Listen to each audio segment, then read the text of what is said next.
Should I be present during showings? Typically, the answer is no. That's the number one way to make a buyer feel uncomfortable.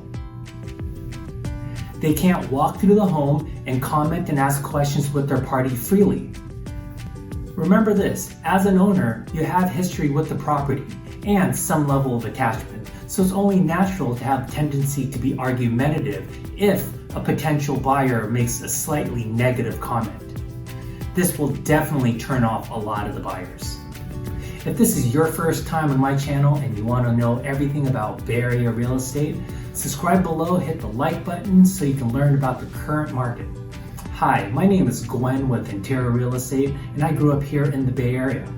If you are looking to make a move, give us a call, shoot us a text, or send us an email, and we'll be happy to help you with your move.